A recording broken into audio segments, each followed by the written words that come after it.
시간 우리에게 주시는 하나님의 말씀 함께 찾아보기 원합니다. 신약 요한복음 15장 1절에서 15절 말씀까지 함께 찾아서 교독하도록 하겠습니다. 1절 말씀을 제가 먼저 읽습니다. 나는 참 포도나무요 내 아버지는 농부라.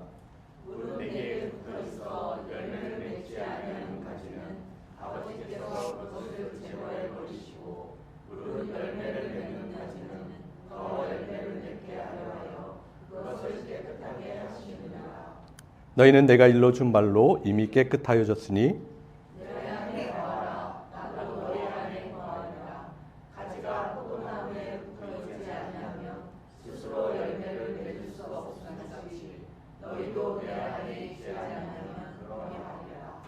나는 포도나무요 너희는 가지라.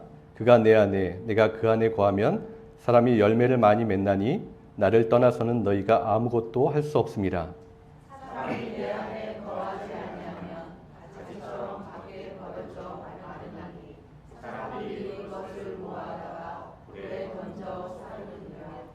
너희가 내 안에 거하고 내 말이 너희 안에 거하면 무엇이든지 원하는 대로 구하라. 그리하면 이루리라.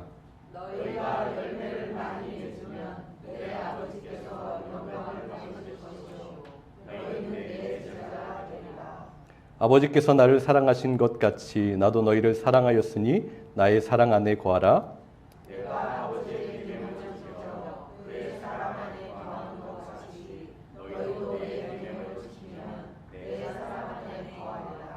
내가 이것을 너희에게 이름은 내 기쁨이 너희 안에 있어 너희 기쁨을 충만하게 하려 함이라. 내 계명은 곧 내가 너희를 사랑한 것 같이 너희도 서로 사랑하라 하는 것입니다. 사람이 친구를 위하여 자기 목숨을 버리면 이보다 더 큰 사랑이 없나니. 너희는 내가 명하는 대로 행하면 곧 나의 친구라. 같이 읽겠습니다. 이제부터는 너희를 종이라 하지 아니하리니 종은 주인이 하는 것을 알지 못함이라. 너희를 친구라 하였노니 내가 내 아버지께 들은 것을 다 너희에게 알게 하였습니다. 아멘. 제가 어렸을 적 살았던 동네 굉장히 가까운 산 중턱에 보면 큰 포도밭이 하나 있었습니다. 그 주인은 추수를 마친 이후에는 그 입구를 열어놓고 사람들이 마음대로 와서 포도를 따먹을 수 있도록 그렇게 했어요. 물론 포도밭에 남아있는 것은 상품성이 없는 그러한 포도였어요. 알맹이가 형편없이 작거나 포도송이들이 마치 이빨이 빠지듯이 듬성듬성 나 있는 그러한 열매들이었어요. 그래서 저도 친구들과 그 포도밭에 가끔 그 포도를 따먹으러 가곤 했습니다. 그렇게 포도를 따먹다가 신기한 특징을 하나 발견하게 되었어요.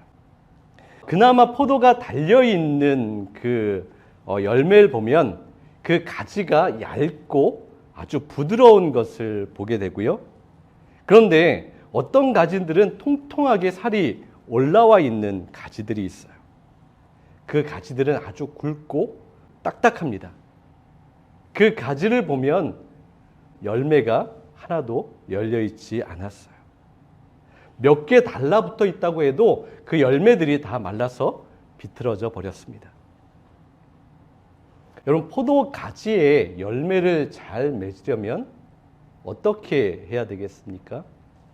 나무에서 영양분과 수액을 잘 공급받아서 그것을 잘 통과시켜서 열매를 풍성하게 맺게 해야 되는 것이 맞는 거예요.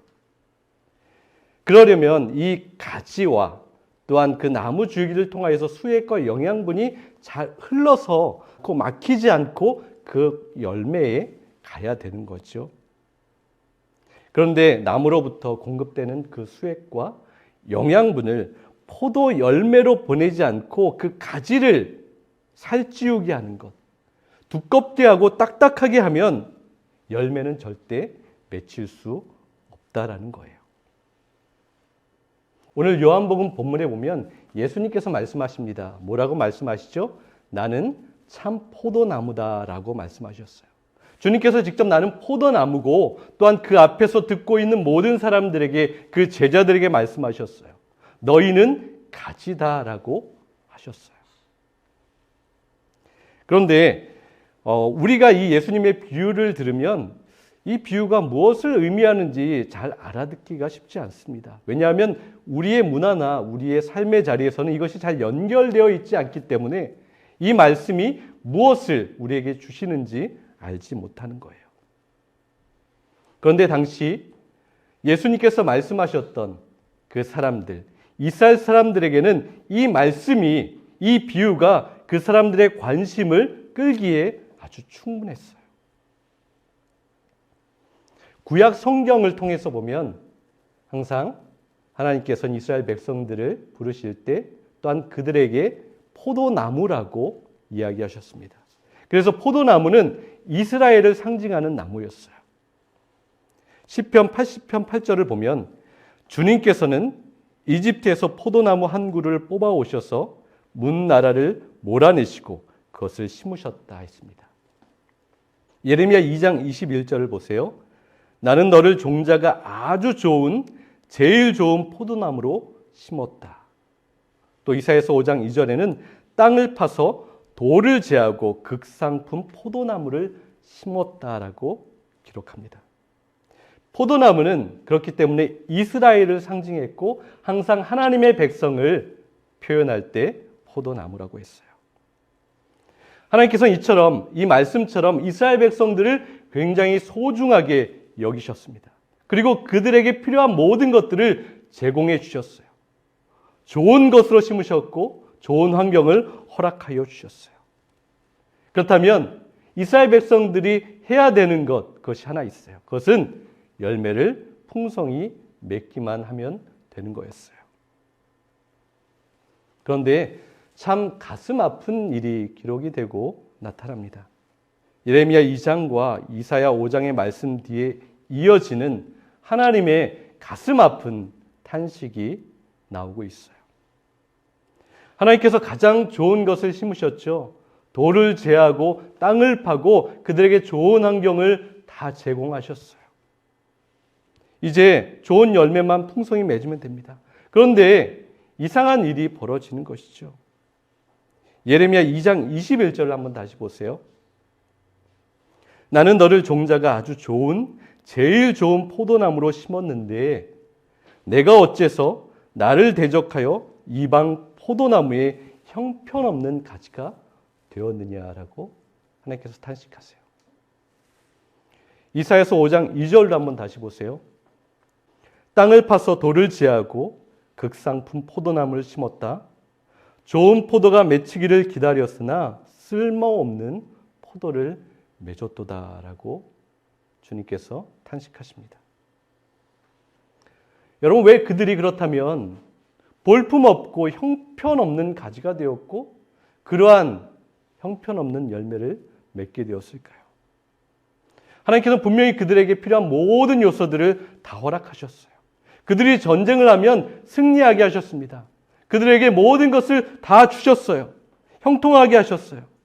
그들에게 필요한 환경도 조성해 주셨고 평안하게 좋게 해주셨습니다. 이제 그들은 열매만 맺으면 되는 거예요. 그런데 왜 하나님의 이 기대와 이 소망을 다 깨뜨려 버렸을까요? 그들의 관심은 좋은 열매를 맺는 데 있지 않았다라는 거예요. 열매는 누군가 타인을 위하는 것이죠.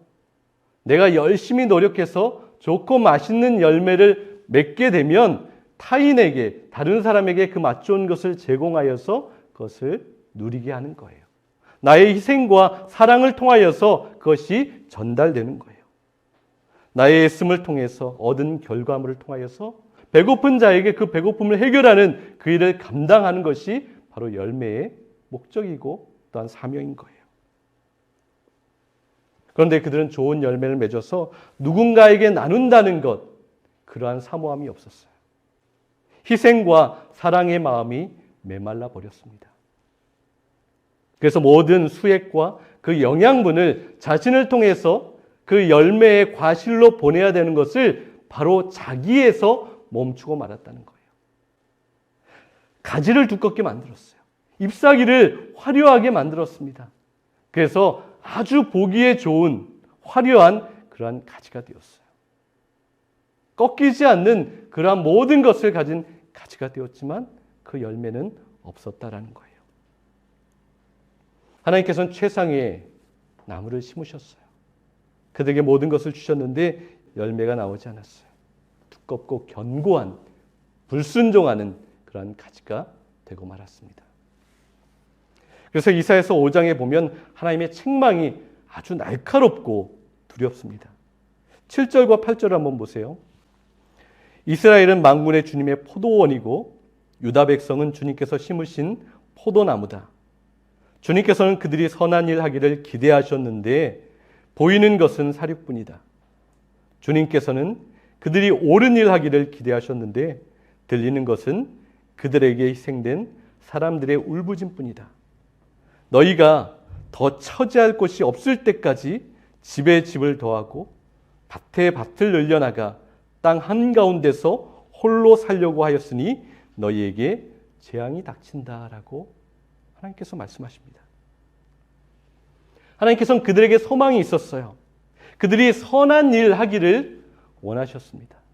그들이 옳은 일 하기를 하나님께서는 기대하셨어요. 영양분을 흘려보내서 아름다운 열매를 결실하기를 바라셨어요. 그런데 그들이 한 것은 무엇입니까? 누군가를 무시하고 자신이 가진 힘을 가지고 남의 것을 빼앗고 더 많이 불리려는 그러한 욕심을 가졌어요. 흘려보내는 것이 아니라 나에게서 모든 것을 다 막아버렸습니다.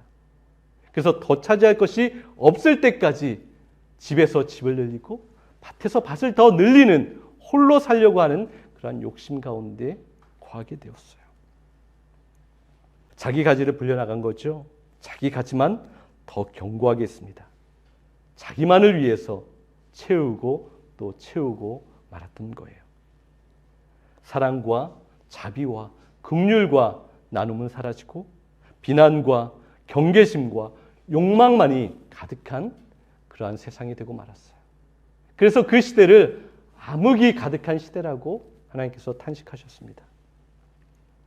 그래서 예수님께서는 이들의 이 잘못된 모든 것들을 다시 한번 말씀으로 수정하고 계신 거예요. 너희는 포도나무가 아니야. 진정한 포도나무는, 참 포도나무는 나다라고 주님께서 말씀하십니다. 예수님께서는 자기 자신을 위해서 하신 것이 아무것도 없는 분이에요. 자기 자신을 위해서 무엇인가를 사용하지 않으셨습니다. 능력과 기적과 그 모든 것들을 자기 자신을 위해서 쓰지 않으셨어요. 또 자기 자신을 위해서 무엇인가를 쌓지도 않으셨습니다. 자기 배를 채우려고 하지 않으셨어요.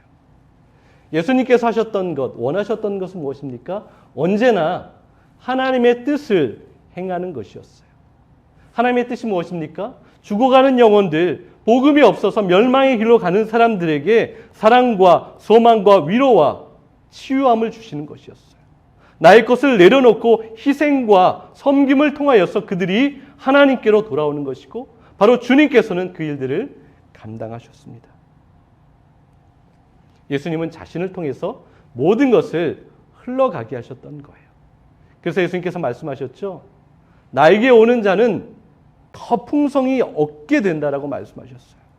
예수님께 나아가는 자, 예수님과 함께 사는 자, 예수님께 붙어있는 자들은 모든 것을 풍성히 얻는 축복이 있어요.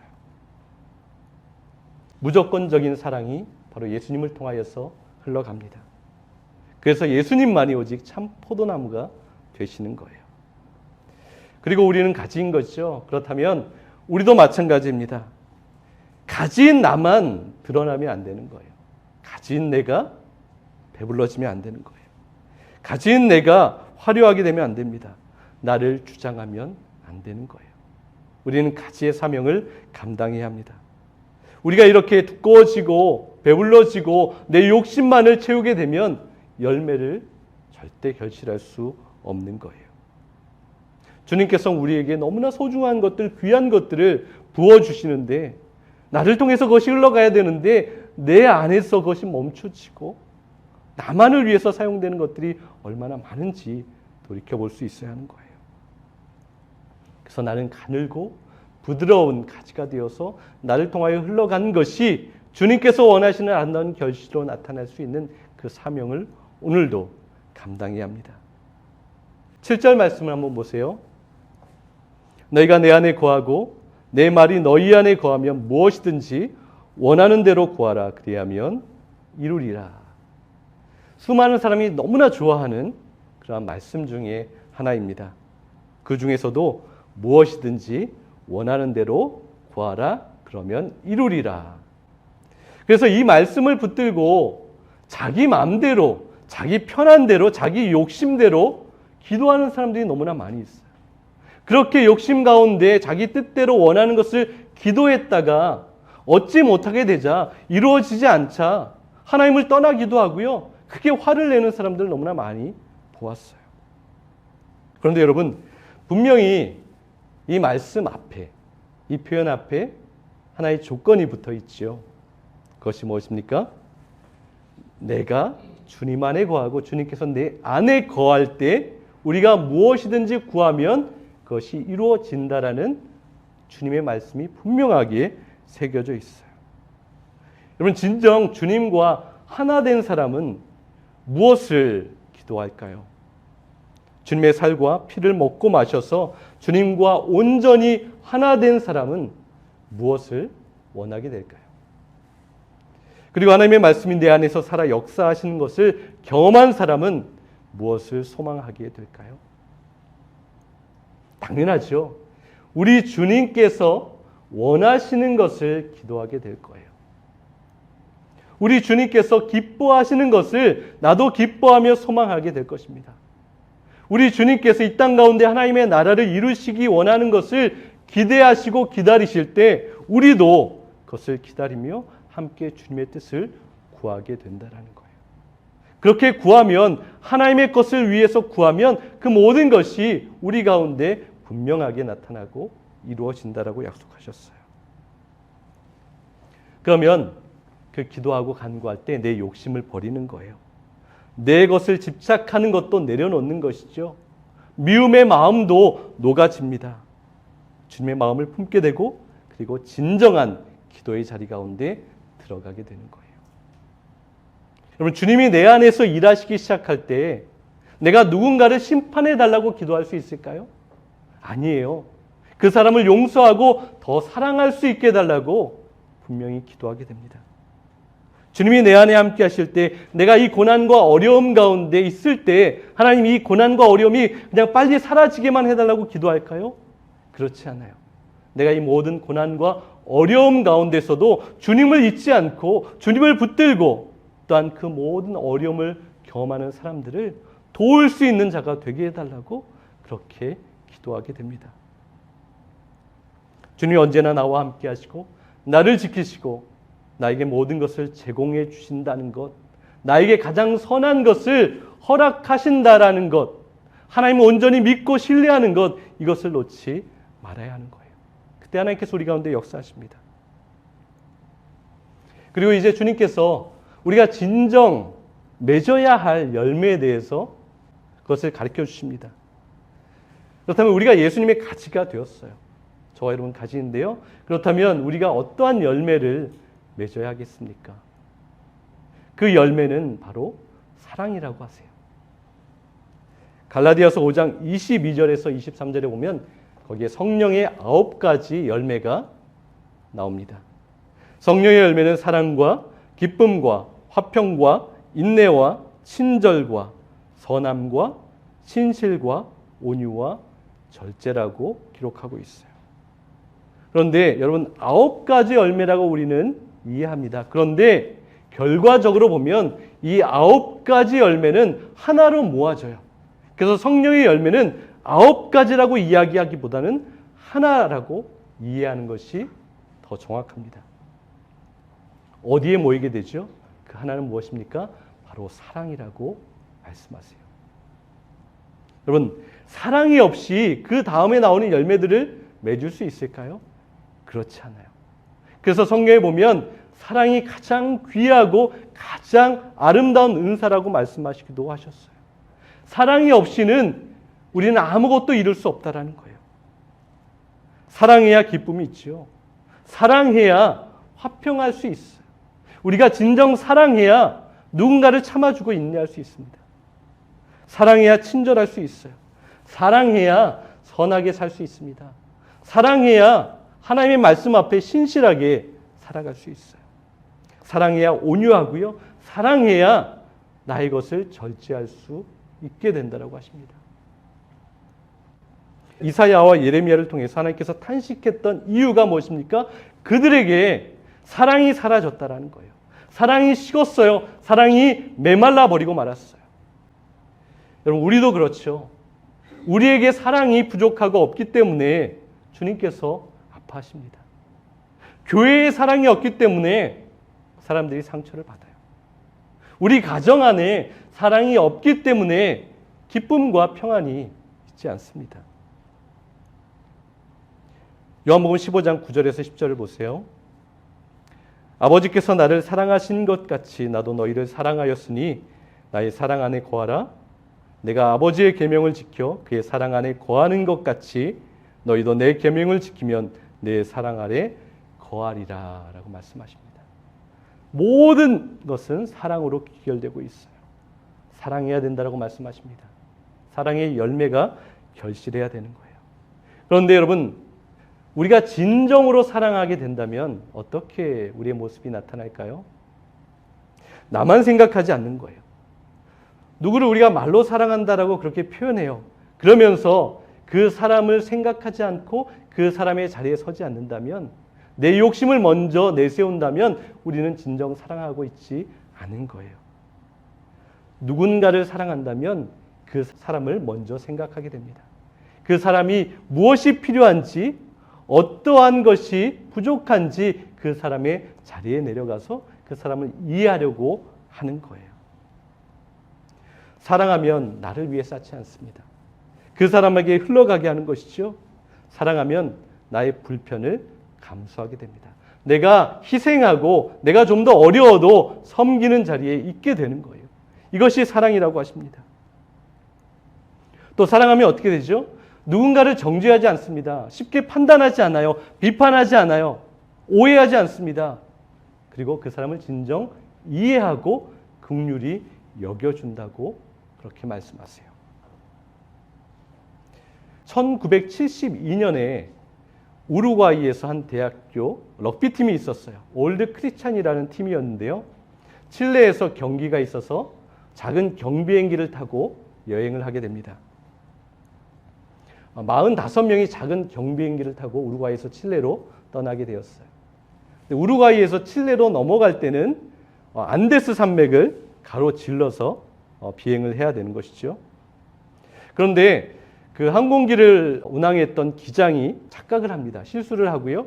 갑자기 불어닥친 아주 강한 난기류 때문에 사고가 발생을 해요. 그리고 비행기는 안데스 산맥 꼭대기에 추락을 하게 됩니다. 그 사고로 첫날 27명이 살고 나머지는 다 죽게 되었어요. 그리고 그들은 구조되기까지 72일이라는 시간 동안 만년설이 쌓인 그 안데스 산맥 위에서 버티게 되었어요. 그들이 볼 수 있는 것은 온통 눈밖에 없었고요. 밤에는 눈폭풍이 불어닥쳐서 영하 30도까지 떨어지는 추위를 견디며 살아내야 했습니다. 그런데 가장 큰 문제는 그들에게 식량이 없었다는 거예요. 그 안데스 산맥에서 그들이 찾을 수 있는 것은 아무것도 없었어요. 다 둘러봐도 눈밖에 보이는 것이 없었습니다. 그렇게 20여일이라는 시간이 지나고 말았어요. 버티고 버티는데 그들은 점점 신체적으로 다들 죽어가기 시작했어요. 살아남았던 그들은 어쩔 수 없이 이러한 결정을 하게 됩니다. 사고로 죽었던 사람의 인육을 먹겠다라는 그러한 결정을 하게 된 거예요. 그들에게도 상상할 수 없을 정도로 힘들고 아픈 결정이었어요. 그런데 그들이 그곳에서 살아남을 수 있는 유일한 방법은 그것밖에 없었던 것이죠. 그 중에 누마라는 그러한 친구가 한 명 있었습니다. 이 누마라는 친구만 인육을 먹지 않겠다라고 결정을 했어요. 다른 친구들은 이 누마라는 친구를 보면서 죄책감을 느끼게 되었어요. 그런데 이 누마라는 친구는 친구들에게 이렇게 이야기해 주었습니다. 그러한 마음을 갖지 않아도 된다라고 이야기를 했어요. 우리가 살아남을 수 있는 방법은 그것밖에 없기 때문에 너희들이 그렇게 하는 것 충분히 이해하고 나도 거기에 동의한다라고 그렇게 이야기를 해 주었어요. 그러나 그는 인육을 먹진 않았죠. 추락한 지 34일째 되는 날이었어요. 이 누마는 죽어가고 있었습니다. 옆에 있는 친구가 그 누마에게 먹을 것을 입에 넣어줬어요. 그런데 그는 씹을 힘조차 없었고 그것을 삼킬 힘조차 남아있지 않았습니다. 그렇게 친구의 품 안에 안겨서 숨을 거두고 말았어요. 이 누마라는 친구는 처음부터 친구들에게 어떻게 해서든지 도움이 되려고 노력했던 친구였어요. 그 산맥에서 탈출할 수 있는 방법이 있을지 산맥을 올라야 하는 그러한 상황에서 누구보다 먼저 자원해서 그 산맥에 오르기도 했어요. 눈폭풍을 만나서 죽을 위험에 빠지기도 했습니다. 그리고 죽을 때까지 그 친구들에게 어떻게든 도움이 되고자 하는 그러한 마음을 가지고 있었어요. 그리고 그 친구는 그렇게 누워서 눈을 감고 말았죠. 그렇게 숨을 거두고 누워 있었던 그 누마라는 친구의 손에 작은 종이가 하나 들어 있었어요. 옆에 있었던 친구가 그 작은 쪽지를 펴서 그 친구의 아주 짧은 한 줄짜리 편지를 읽었습니다. 이렇게 쓰여 있었어요. 사람이 자기 친구를 위하여 자기 목숨을 내놓는 것보다 더 큰 사랑이 없다. 오늘 본문 13절에 나오는 말씀이죠. 사람이 자기 친구를 위하여 자기 목숨을 내놓는 것보다 더 큰 사랑은 없다라고 그렇게 써 있었어요. 누마는 친구들에게 자기가 죽었을 때 자기 자신을 먹어도 좋다라고 그 친구들에게 그 쪽지를, 그 메시지를 남긴 것이었어요. 너희를 정죄하지도, 너희를 나쁘게 보지도, 미워하지도 않는다는 것이었어요. 그의 사랑의 고백이 거기에 담겨 있었습니다. 주님께서도 말씀하시죠. 친구를 위하여 자기 목숨을 내놓는 것보다 더 큰 사랑은 없다. 주님께서 앞에 모인 사람들에게 말하셨어요. 이제 너희는 종이 아니라 내가 너희를 친구라고 부른다. 친구는 무엇입니까? 같이 의논하고 상의하고 무엇인가를 일할 때 미리 알려주는 관계라고 그렇게 이야기하셨어요. 그리고 주님께서 그들에게 이렇게 말씀하시죠. 나는 너희를 위해서, 친구인 너희를 위해서 내 목숨을 내어놓을 결정을 하였다. 그리고 내가 너희를 이렇게 사랑한다라고 친구된 제자들에게 그렇게 말씀하셨어요. 그리고 내가 이러한 결정을 하고 이러한 사랑을 실천하는 것처럼 너희도 서로 그렇게 사랑하는 것이 옳다라고 말씀하십니다. 요한일서 4장 9절에서 12절 말씀을 한번 보세요. 한번 같이 읽어볼까요? 하나님의 사랑이 우리에게 이렇게 드러났으니 곧 하나님이 자기 외아들을 세상에 보내주셔서 우리로 하여금 그로 말미암아 살게 해주신 것입니다. 사랑은 이 사실에 있으니 곧 우리가 하나님을 사랑한 것이 아니라 하나님이 우리를 사랑하셔서 자기 아들을 보내어 우리의 죄를 위하여 화목 제물이 되게 하신 것입니다. 사랑하는 여러분, 하나님께서 이렇게까지 우리를 사랑하셨으니 우리도 서로 사랑해야 합니다. 지금까지 하나님을 본 사람은 없습니다. 그러나 우리가 서로 사랑하면 하나님이 우리 가운데 계시고 또 하나님의 사랑이 우리 가운데서 완성된 것입니다. 여러분, 목숨을 내어주는 사랑, 세상에서 가장 고귀하고 아름다운 사랑의 표현인 거예요. 그렇다면 주님께서 이렇게 사랑하셨고 너희도 그러한 사랑의 삶을 살아가라고 말씀하셨다면 우리도 이러한 희생과 섬김과 사랑의 모습이 나타나야 하는 거예요. 그런데 우리는 걱정합니다. 그러면 내 목숨을 내어주는 그런 사랑을 행하여야 되는데 내가 그것을 할 수 있을까라고 생각할 수 있어요. 그런데 주님께서는 우리에게 그렇게 큰 것을 한꺼번에 요구하시지 않습니다. 우리는 이렇게 접근하고 생각해 볼 수 있어요. 내가 나의 목숨을 내어주는 것, 그것은 중요한 것을 다른 사람과 함께 나누는 것, 그것이 내 목숨을 내어주는 사랑입니다. 나의 시간을 내어주는 것도 내 생명과도 같은 것을 나누어 주는 거예요. 나의 소중한 시간을 내어서 정말 누군가에게 절실히 필요한 도움에 그 모든 것을 해결해 줄 수 있다면 나의 능력은 부족하지만 그 사람을 생각하고 사랑하고 긍휼히 여기는 마음으로 그 사람의 필요를 채워주고 있다면 나의 시간을 내어주는 것이 나의 생명을 내어주는 것과 같습니다. 또 이러한 사람이 있어요. 누군가 차가 없고 운전하지 못해서 마켓에 쉽게 가지 못하는 그러한 경우가 있는 사람들이 있습니다. 그럴 때 그 사람을 진정 생각하는 마음을 가지고 내가 가진 것을 통해서 주기적으로 그 사람에게 도움을 주어서 함께 마켓에 가는 것도 어떻게 보면 나의 가장 좋은 것을 나누는 생명의 실천이라고 볼 수 있습니다. 누군가의 아픔을 돌아보고 관심을 가져주는 것, 그 사람의 필요 때문에 때로 내가 가진 물질을 나누는 것도 내 생명을 나누는 것이라고 하십니다. 아픈 자들을 찾아가고 답답해하는 자들의 아픔을 보듬어 주는 것, 그것이 바로 사랑의 열매라고 하시는 거예요. 주님께서 이 땅 가운데 계시면서 행하셨던 그 모든 것들입니다.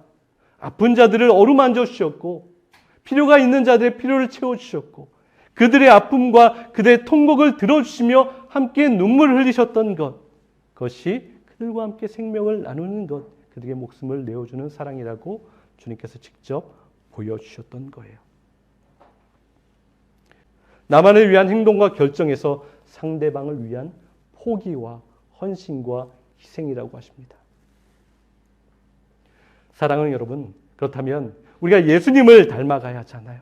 그러면 바로 예수님의 이 사랑을 담고 닮아가야 하는 거예요. 내 것을 내려놓고 하나님의 그 말씀을 따라서 순종하며 주님의 그 뒤를 따라 걷는 그런 모습이 우리에게 있어야 합니다. 나만을 위한 체험이 아니라 끝없이 은혜와 사랑과 베품이 흘러가게 하는 것, 그것이 우리에게 주신 사명인 거예요. 그렇다면 이 한 주간 주님의 그 사랑을 우리의 마음에 품고 그 사랑과 축복을 흘려보내는 그런 삶을 감당하는 저와 여러분 될 수 있기를 간절히 소망합니다.